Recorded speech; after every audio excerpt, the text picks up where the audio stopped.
अरे क्या कर रहे हो उस्ताद? अरे उस्ताद क्या कर रहे हो? आराम से चलो, नहीं तो साइड में लगाओ, चाय पीते हैं। अरे चुप रहे ना, तू क्यों चिंता करता है? अरे मेरी चार आंखें हैं, बेटा रे।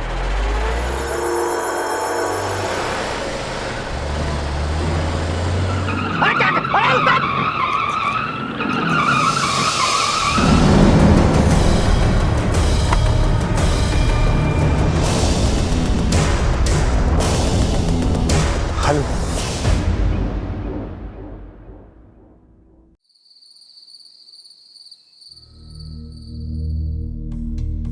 ईका, अब दाल चावल रोज बनेगा, पनीर वनीर नहीं बनेगा ना इस घर में अब।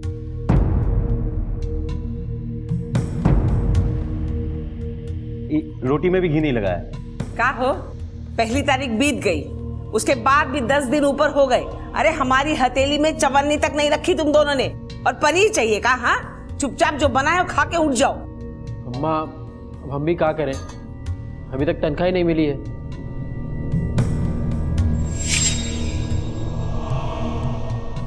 और हम भी कोशिश कर रहे हैं अम्मा, काम मिल जाएगा 2-3 दिन में। आप तो हर रोज सुना देती हैं।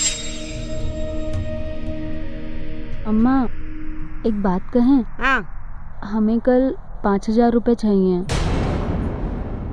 मिल सकते हैं का? ये लो, अब इनको इतने पैसे काहे चाहिए? वो मैंने पॉलिटेक्निक में होम साइंस के लिए अप्लाई किया था, वहाँ हमारा सिलेक्शन हो गया है, तो अगर कल तक पैसे जमा नहीं करे तो वो सीट किसी और को दे देंगे। यहाँ घर में खाने के लाले पड़े हैं और तुझे 5,000 रुपए चाहिए? अरे सुना नहीं का, पैसे नहीं है? और तू क्या चाहती है? हाँ, अपनी सारी जमा पूंजी हम तुझ पर लुटा दे? चुपचाप एक बात कान खोल के सुन ले, जितना पढ़ाए हैं उतना बहुत हो गया, बस अब और नहीं। शादी करके चुपचाप निकल जाओ इधर से।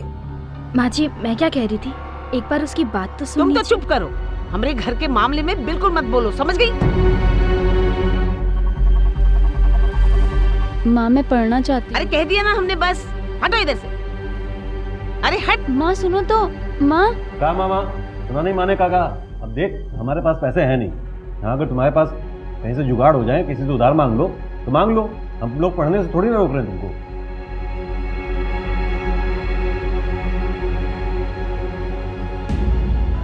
हम तुमको समझाए थे ना, अनु को पैसा मत देना, पर तुम हमारी बात नहीं मानी, उसको पैसा दे दी। तो अच्छा ही है ना, उसमें गलत क्या है? अरे गलत क्या है? अरे अम्मा जी जो कह देती है वो घर में होता है, तुमको नहीं। जी माँ जी, तुम्हारी हिम्मत कैसे हुई हमारी बेटी को पैसे देने की? हाँ, अरे अम्मा चुप कर। माँ जी आप गलत समझ रही है, मैं अनु का भला ही चाहती हूँ। अगर वो पढ़ लिख लेगी तो जीवन में कुछ अच्छा करेगी ना। इस घर में अच्छा बुरा का फैसला करने का हक सिर्फ हमको है, समझ गई? और किसी का नहीं। और जहां तक पैसे का सवाल है ना, उनकी जिम्मेदारी घर के मर्दों की है। हर एक किस्त तो दे दी, बाकी का किस्त का तो रबाब भरेगा। अरे घर के हालात के हिसाब से हम अनु को रहना सिखा रहे हैं और तुम होके उसे बड़े बड़े सपने दिखा रही हो। अरे भूत डालना चाहती है हमारे बीच में, पैसे देके हमें नीचे दिखाना चाहती हो। चुप, बिल्कुल चुप। आगे से ये गलती हुई ना तो समझ लेना।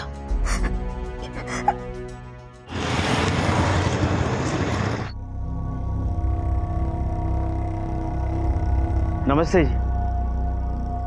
आइए आइए मिश्रा जी, अच्छा हुआ आप आ गए। जरा संभालिए अपनी बेटियों को, उपद्रव मचा के रखा हुआ है घर में। लेकिन हुआ क्या है? अरे हमसे क्या पूछते हो, देख लो ना जाके। हमें तो समझ नहीं आता मिश्रा ने क्या खा के आपकी बेटियों को पैदा किया था।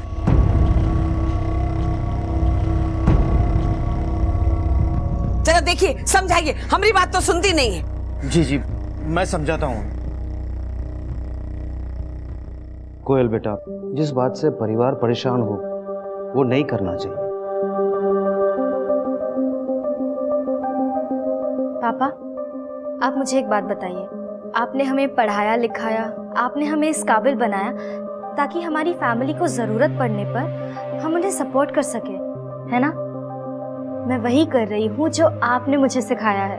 घर में 2 पैसों की सेविंग्स नहीं है पापा, मैं बस इतना चाहती हूँ कि सबको एक बेहतर जीवन मिले। कोयल बेटा, तुम्हें जो करना है करो, पर परिवार को साथ में लेके चल। जड़ों के बिना पेड़ का कोई वजूद नहीं होता बेटा। जी पापा, बस आप मुझ पर विश्वास रखिए। आज सब थोड़ा नाराज है, पर कल जब पैसे आ जाएंगे तब सब मान जाएंगे, सब कुछ ठीक हो जाएगा। पापा, वो पार्लर शुरू करने के लिए आपने जो मुझे गहने दिए थे ना, वो मुझे गिरवी रखने पड़ेंगे। आई एम सॉरी पापा। कोयल बेटा, तुम मेरी कोहिनूर हो, मुझे तुम में चमक दिखनी चाहिए। अलका बेटा, इसका ख्याल रखना। जी पापा।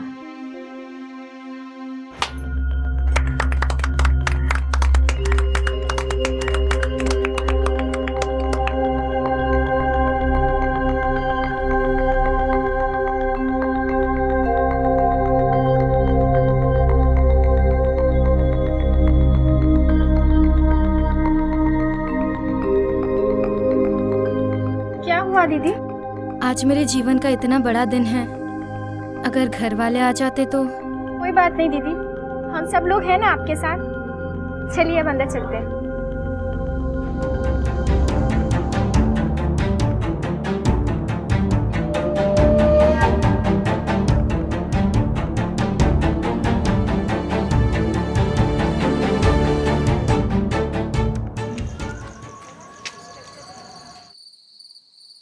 अच्छा दीदी, वो कल फेशियल के लिए आने वाली है। हाँ, वो कल तुम मैनेज कर लो। कल पार्लर तुम खोलना, क्योंकि कल मुझे ब्राइडल के लिए जाना है। अच्छा दीदी, ठीक है।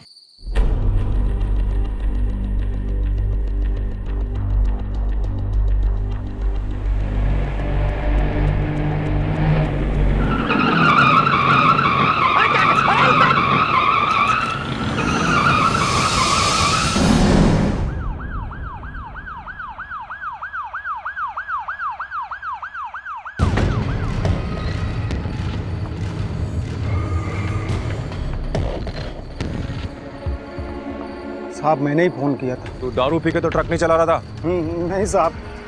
पांडे, नाम क्या तेरा? सर, ये 2 चीजें मिली पर्स में। कोयल मिश्रा, तो पास के गौतम नगर की रहने वाली। सर, क्या करना है इसका? मुन्ना यादव नाम है इसका। दारू नहीं पीसना। ब्लड टेस्ट करवाओ। ये अकेली लड़की इस सुनसान इलाके में कर क्या रही थी? ये यहाँ पे खुद आई थी या फिर इसे कोई लेके आया? पांडे, मुझे ये नॉर्मल एक्सीडेंट तो नहीं लग रहा है। एक काम करो, बॉडी को ऑटोप्सी के लिए भेजो और इसकी फैमिली को इन्फॉर्म करो। Okay sir.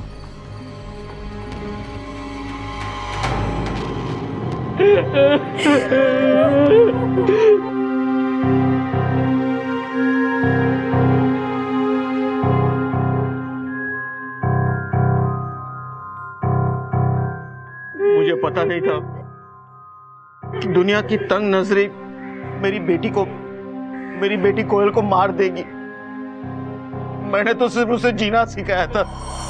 पापा, आपने हमें पढ़ाया लिखाया, इस काबिल बनाया ताकि हमारी फैमिली को जरूरत पड़ने पर हम उन्हें सपोर्ट कर सके। कोयल बेटा, तुम्हें जो करना है करो, पर परिवार को साथ में लेके चलो।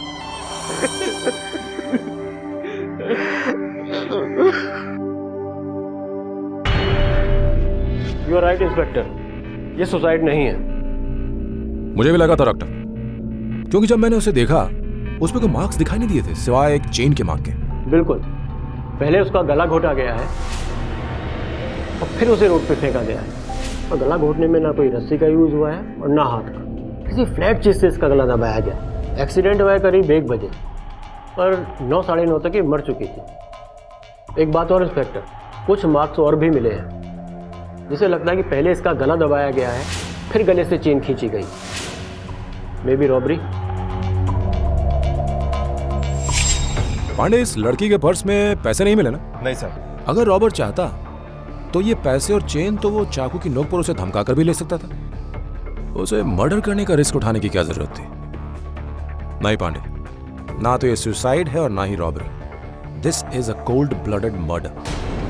किसी ने इस लड़की का मर्डर किया और उसे उठाकर सड़क पर फेंक दिया ताकि मर्डर एक एक्सीडेंट लगे।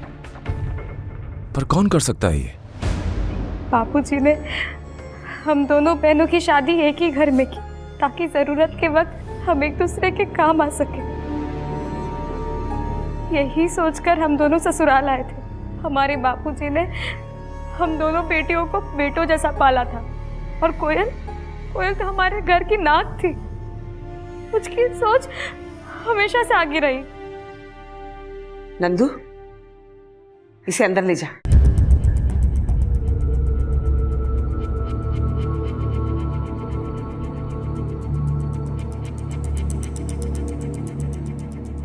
ये बताइए कि आपको किसी पर शक है? क्या बताएं सर, कोयल किसी की बात नहीं मानती थी, ना ही अम्मा की और ना ही हमारी। अपनी ही मनमानी करने लगी थी। अपना नया बिजनेस भी शुरू कर दिया था उसने। अगर हमारी बात मानी होती ना तो आज ये दिन देखना नहीं पड़ता। अरे हमरी छोड़ो साहब, अपने परिवार की बात भी नहीं मानती थी वो। घर की चौखट लांघते ही उसने अपनी मर्यादा खो दी। तो इसीलिए आपने उसे... मतलब क्या है आपका? माँ संभालो खुद को। अरे कहाँ संभाले, देख ना उसकी मौत का इल्जाम हमारे ऊपर लगा रहे हैं। अरे ये दिन देखने से पहले हम मर क्यों नहीं गए? अंदर चलो माँ, उठो, आप अंदर चलो।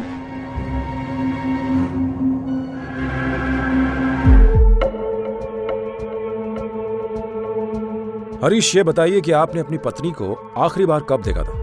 सर मैं तो सुबह ऑफिस निकल गया था, उसके बाद ही वो घर से गई थी और फिर घर लौटी नहीं। वो घर नहीं लौटी तो आपने उसे ढूंढने की कोशिश नहीं की? सर उसके आने का कोई फिक्स टाइम नहीं था। किसी शादी वादी में चली जाती थी तो काफी देर रात घर आती थी, कभी कभी तो सुबह के 4 बज जाते थे। इसी वजह से सब लोग उसके बारे में उल्टा सीधा बोलने लगे थे। आपको भी उस पर शक था? नहीं सर, चाहे कोई कुछ भी कहे, पर वो ऐसी औरत नहीं थी। ठीक है, हमें कुछ इन्फॉर्मेशन मिलेगी, हम आपको बताएंगे। पांडे, कोयल के पति हरीश के मुताबिक कोयल की लाइफ में सब कुछ ठीक था, लेकिन मुझे यहां कुछ मिसिंग लग रहा है। ये लोग जरूर कुछ न कुछ छुपा रहे हैं। हरीश ने बताया कि कोयल पार्लर गई थी और उसके बाद घर नहीं लौटी, तो कहां गई?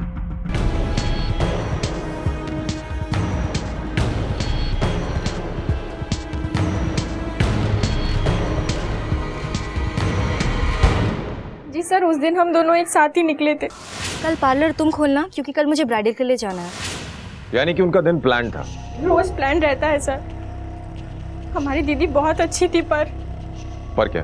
दूसरों के दिलों में सर उनके लिए बहुत इज्जत थी, लेकिन अपनों से ही दूरी थी। सर वो कभी किसी को बताती नहीं थी, लेकिन उनके हाव भाव से सब पता चलता था। दीदी ने शिवा को भी नौकरी से निकाल दिया। मेरे पूछने पर भी उन्होंने कुछ नहीं बताया। शिवा? कौन शिवा? सर हमारे यहाँ ब्यूटी प्रोडक्ट बेचता था। ठीक है, उसका पता दीजिए। और हाँ, अगर किसी और पे कुछ शक है तो हमें बताइए। जी हाँ सर, कुशल सिंह। अगर मैंने तुम्हारी डील नहीं ली होती ना तो तुम कहीं की भी नहीं होती, समझी? देखो, हमारी एक डील थी और मैं आज भी उसके साथ खड़ी हूँ। तुम्हें इससे गुंडों के जैसे बात करनी है तो करो, मुझे कोई फर्क नहीं पड़ता। जो करना है कर लो। ये तेवर बहुत भारी पड़ेंगे तुम्हें, देख लेना। पता नहीं सर क्या प्रॉब्लम था उसका। अच्छा, हमने सुना है कि तुम्हारी दीदी पार्लर के अलावा भी कुछ और... सर आपने जो सुना वो सच नहीं है। हमारी दीदी बहुत ही चरित्रवान औरत थी, उन्हीं से मैंने ट्रेनिंग ली है। लेकिन ये समाज ही ऐसा है, जो भी औरत आगे बढ़ना चाहती है उसी के ऊपर कीचड़ उछाला जाता है।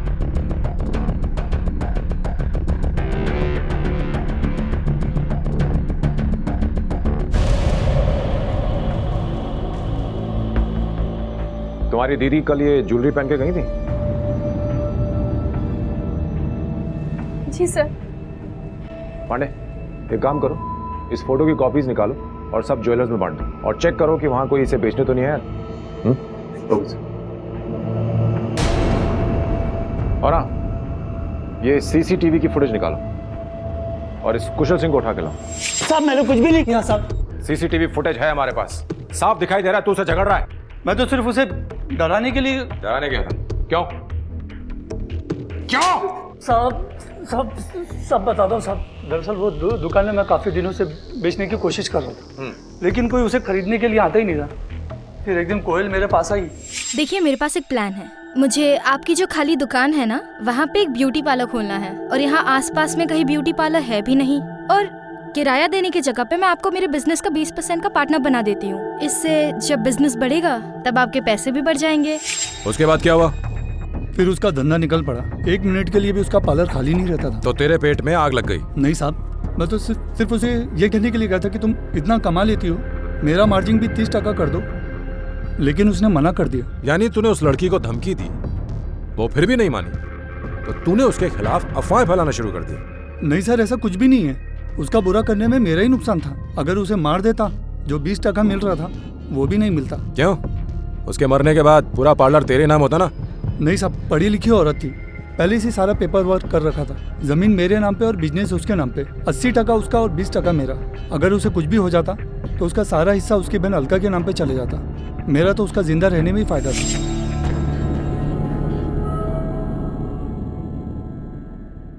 सर, मैंने पार्लर का सीसीटीवी फुटेज दोबारा देखा है, इसमें कुछ और भी मिला है। सर ये देखिए, लगता है सही निकाला है काम से। पांडे, अगर यही वो आदमी है जिसे कोयल ने नौकरी से निकाला था और इन दोनों के बीच इतनी कहासुनी हुई थी, तो ये कुछ भी कर सकता है। एक काम करो, इसे उठाओ। सर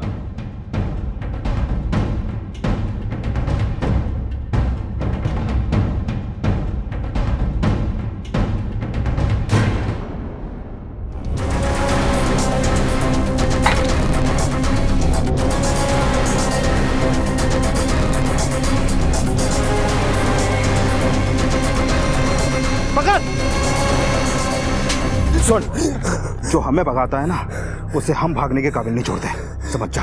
चल।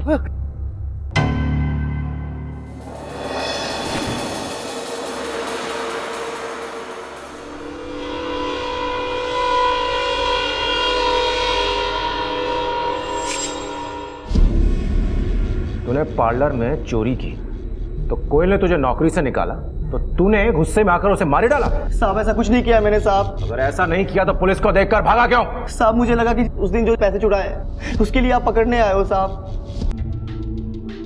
इसका मतलब पैसे चुराने के लिए तुझे नौकरी से निकाला गया था? साहब वो भड़क गई थी मुझ पे साहब। भड़क गई थी? क्यों? मेरी गर्लफ्रेंड की वजह से साहब। वो साहब मेरा अनु के साथ चल रहा था, मैडम को ये पसंद नहीं था।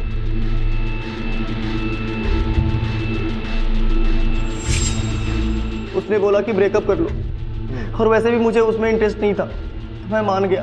तो फिर उस दिन तू पी करके वापस क्यों आया था? साहब उस दिन चढ़ी थी और गुस्सा भी था कि मुझे काम से निकाला गया है, इसलिए मैं वहाँ आया था। लेकिन जब वहाँ गया तो उसने बोला कि दुकान और अनु के आसपास भी नजर आया तो पूरे शहर को बता देगी कि मैंने ही वहाँ चोरी की है और मुझे पुलिस के हवाले कर देगी साहब। सर, डॉक्टर व्यास का मैसेज आया है। पोस्टमार्टम की सेकेंडरी रिपोर्ट आ चुकी है, उन्हें कुछ मिला है। ये देखिए इंस्पेक्टर, ये एक फ्रैक्चर है, कुछ महीने पुराना है, अब भर चुका है। इस तरह के इंजरीज को हम डिफेंसिव वुंड्स कहते हैं। उसने किसी अटैक से बचने के लिए अपने हाथ का यूज किया। आपके कहने का मतलब है कि कोयल के ऊपर इससे पहले भी हमला हो चुका है? हो सकता है, पर इस तरह की इंजरीज अक्सर डोमेस्टिक वायलेंस के विक्टिम की बॉडी पे पाई जाती हैं।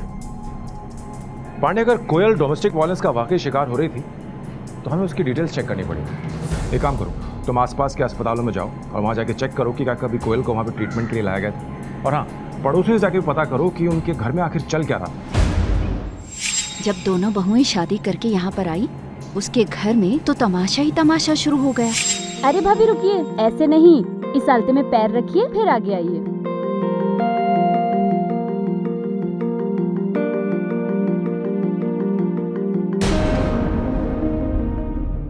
संभल के। अरे अभी तो पहला कदम रखा है तुमने घर में और अभी से फिसल गई। देखो, ये गृहस्थी संभालनी है तुम्हें, ऐसे लड़खड़ाते हुए कदमों से नहीं संभलेगी, समझ गई? और एक बात और सुन लो, आज से तुम दोनों इस घर में देवरानी जेठानी हो, समझ गई? बहनें नहीं हो। अपने पतियों का ख्याल रखना, ये नहीं कि एक दूसरे का ख्याल रखती रहो। चलो अंदर। अब हमारी बहू तो हाथ से निकली जा रही है। माँ जी मिठाई खाइए। आज पार्लर को पूरा 1 महीना हो गया और आपके आशीर्वाद से बहुत ही अच्छा चल रहा है। अरे क्या जताना चाहती है? हाँ, हमारे बेटे निठल्ले हैं और तू बहुत सियानी है। हे नंदू, देख, हमारे घर की इज्जत लुटाकर मिठाई लाइए खिला दे। अरे देख क्या रहा है, फेंक इसे बाहर। इतने बुरे दिन नहीं आए हमारे कि बहुओं की कमाई की मिठाई खाए। अब जा, खड़ी गया इधर।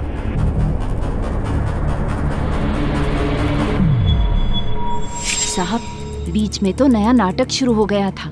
फूलमती को गुस्सा आ रहा था कि कोयल का अन्नू के ऊपर गलत असर पड़ रहा है। बार बार कहती थी कि वो उसकी बेटी को बिगाड़ रही है। साहब, कोयल ने ब्यूटी पार्लर क्या खोला, उसके तो परेशानियों के रास्ते ही खुल गए। फूलमती जी को नंदू के जुए के पैसे से कोई आपत्ति नहीं थी, लेकिन कोयल की मेहनत की कमाई से उसे उल्टी हो जाती थी।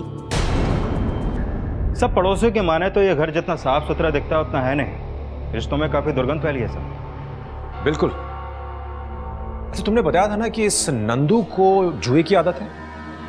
इस जुए की लत ने हस्तिनापुर में तो महाभारत करवाया था, अब इस नंदू ने यहाँ क्या करवाया है हमें ये देखना पड़ेगा। मैंने क्रॉस चेक किया तो पता चला कि नंदू रोज जुए में 500 से 1000 रुपए तक हारता है। काफी कर्जा है उस पर। सर यहाँ के लोकल हॉस्पिटल से कोयल के कुछ रिकॉर्ड्स मिले हैं।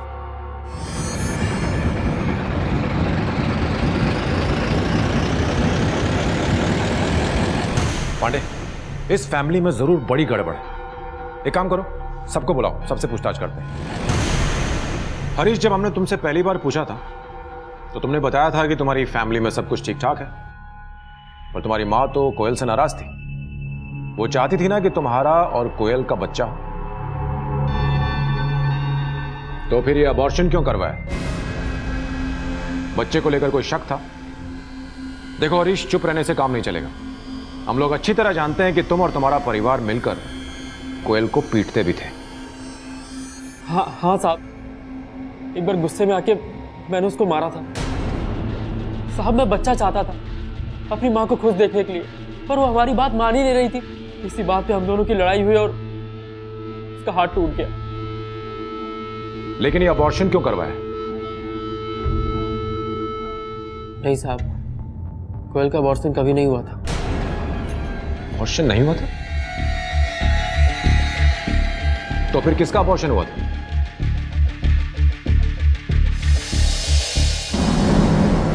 मैं बहुत परेशान थी और कोयल भाभी मेरी सारी प्रॉब्लम्स का सलूशन थी, तो उनसे मिलने में एक दिन पार्लर गई।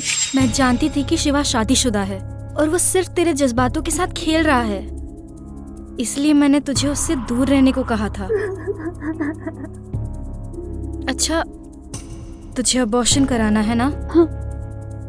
मैं करा दूंगी, लेकिन इस तरह अपने परिवार से छुपकर नहीं। नहीं भाभी, घर में कुछ मत बताइए, मार देंगे, सिर्फ मुझे मार देंगे।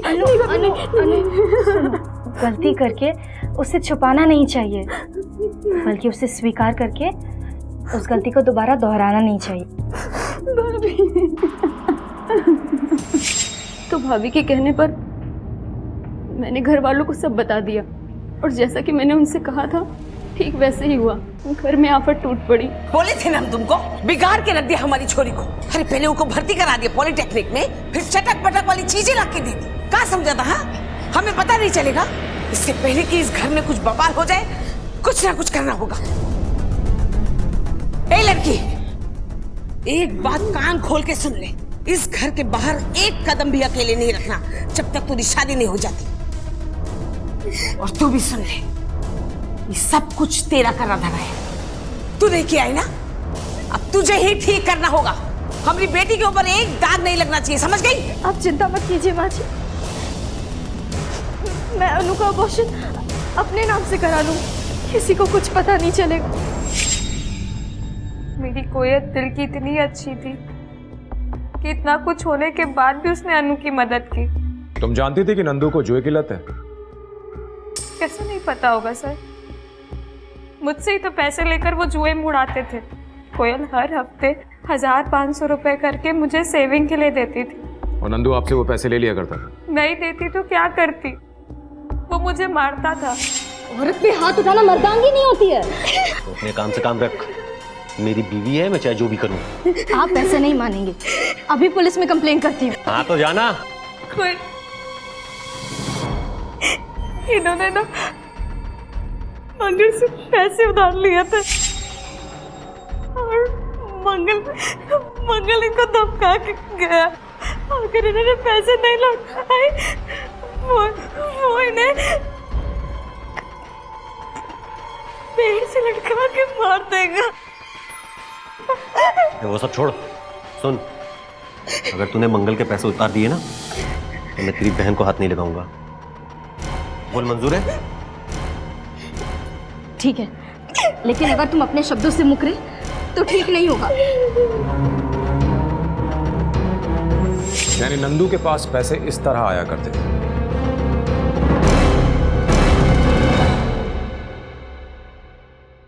सर, मैंने मंगल से पता किया, नंदू को वाकई में मंगल को 60,000 रुपए चुकाने हैं, जो कि उसे पार्लर का सामान बेचने के बाद बड़ी आसानी से मिल सकते हैं। पांडे, कोयल की मौत से अलका के बाद अगर सबसे ज्यादा फायदा किसी को है तो वो है नंदू। सर एक आदमी पकड़ा गया है जो कोयल के चोरी किए गहने बेच रहा था।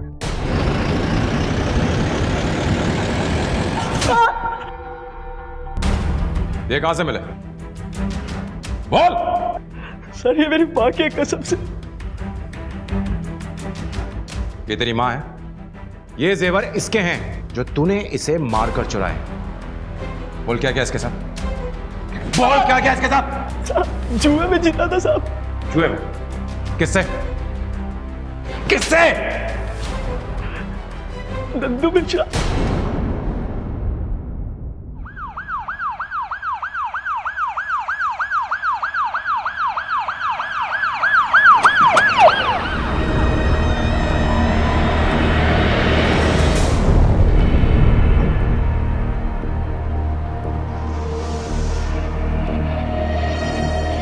सर, अलका ने बताया था कि मंगल ने इसे पेड़ पे टांग के मारने की धमकी दी थी।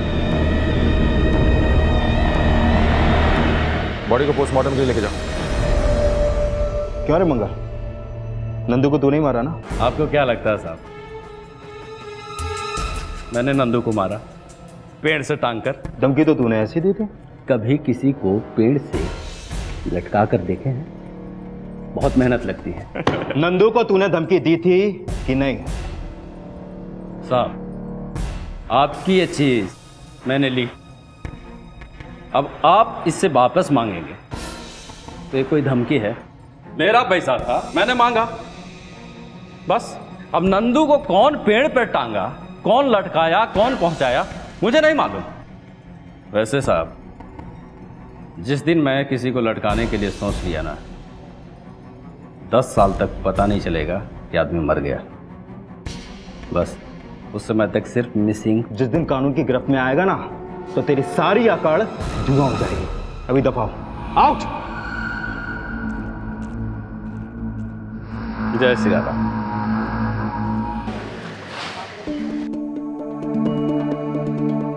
सर, मंगल से कुछ खास पता नहीं चल पाया। नंदू की रिपोर्ट भी नॉर्मल आई है, कोई लीड नहीं। ऑन सेकंड थॉट पांडे, मंगल नंदू को क्यों मारेगा? देखो, नंदू ने जरूर मंगल को बता दिया होगा कि कुछ ही महीनों में वो अलका से कोयल का सारा पैसा लेकर उसे दे देगा, तो वो इंतजार करता। वैसे भी नंदू को मारकर उसे पैसे तो मिलने वाले नहीं थे। सर, हो ना हो, इसमें किसी अपने का ही काम है। राइट। साहब साहब साहब, हमारे परिवार को किसी की नजर लग गई है। पहले मेरी बहू मरी, फिर मेरा बेटा, और अब मेरी बेटी पता नहीं कहाँ चली गई है। सर, अनु गायब है और उसके कमरे से चिट्ठी मिली है। अब मिश्रा परिवार की नाक कटेगी। माँ जी, जरा ध्यान से सोचिए और बताइए कि आपके परिवार से किसी की कोई दुश्मनी तो नहीं है? दुश्मनी? नहीं साहब, ऐसा तो कुछ भी नहीं है। चेतन, तुम इनके साथ जाओ और साथ ही रहना लगातार। माँ जी, आप लोग जाइए, हम देखते हैं। पांडे, इस अनु के फोन को सर्वेलेंस पे डालो, और जैसे ही उसका फोन ऑन होता है, 1 सेकंड के लिए भी क्यों ना हो, उसे ट्रैक करो और लोकेशन पता करो। क्या अन्नू का गायब होना भी नंदू और कोयल की हत्या से जुड़ा था, या फिर कोई था जो इस मौके का फायदा उठा रहा था?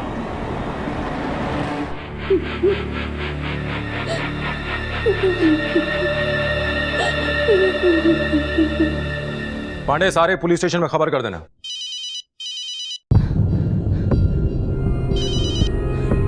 हाँ बोलो। साहब, फूलमती के पास अनु का फोन आया था। साहब, बात पूरी हो पाती उससे पहले फोन कट हो गया।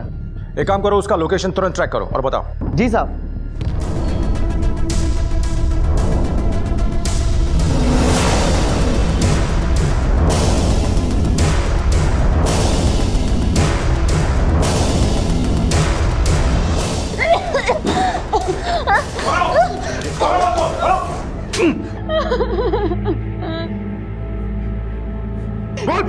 साहब, सुपारी मिली थी हमें साहब।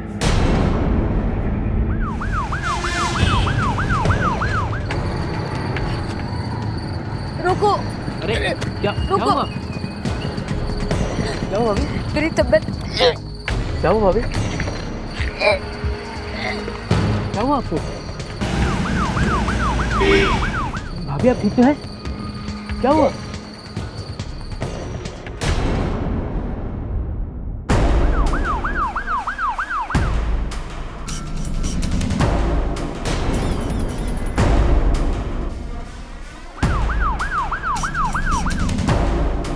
तुम ये क्या कर रहे हो? हाँ?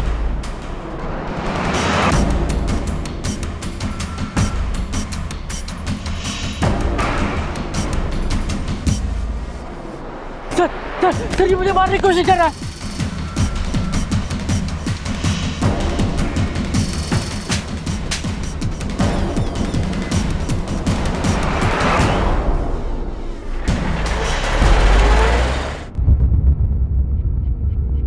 अब एक एक करके अपना गुनाह कबूल करो। मेरी बहन को मारने वाला राक्षस घर पे ही था और मैं इतनी बड़ी बेवकूफ कभी कुछ समझ ही नहीं पाई।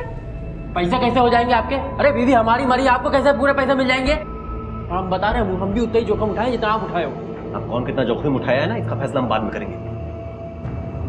मेरी कोयल को नंदू और हरीश ने मारा था।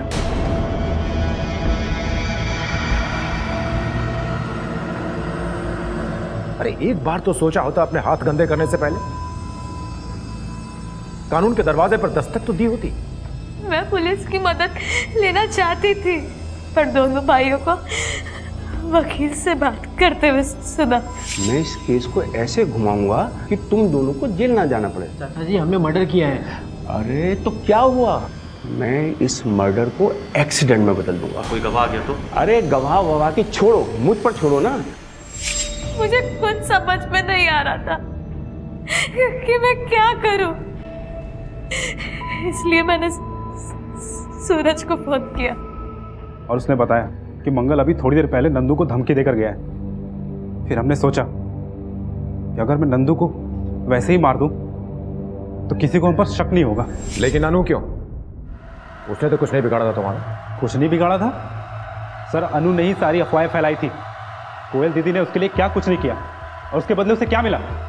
धोखा, बदनामी, विश्वासघात। अनु के अबॉर्शन के लिए कोयल ने अपनी परवाह तक नहीं की, लेकिन जब माई ने उसका घर से निकलना बंद करवा दिया, आज के बाद इस घर के बाहर एक कदम भी मत रखना अकेले। तो उसने उसका जिम्मेदार कोयल को ठहराया और उसके चरित्र पे गलत इल्जाम लगाए, उसके बारे में गलत अफवाहें फैलाई। अब देखो मैं आपका कैसे तमाशा बनाती हूँ, हर आदमी के साथ आपको जोड़ूंगी। और मुझसे ये चीज बर्दाश्त नहीं हुई, इसीलिए मैंने अन्नू को भी उठवा लिया। अगर तुम दोनों भाइयों ने इस अपराध की शुरुआत नहीं की होती तो आज इतनी सारी जिंदगियां खत्म नहीं होती। कोयल को कैसे मारा? हम दोनों भाइयों ने सोच लिया था कि इस पाप की जड़ को खत्म करना है। उस रात ब्यूटी पार्लर के बाहर रास्ते पे हम दोनों घात लगा के उसका इंतजार कर रहे थे।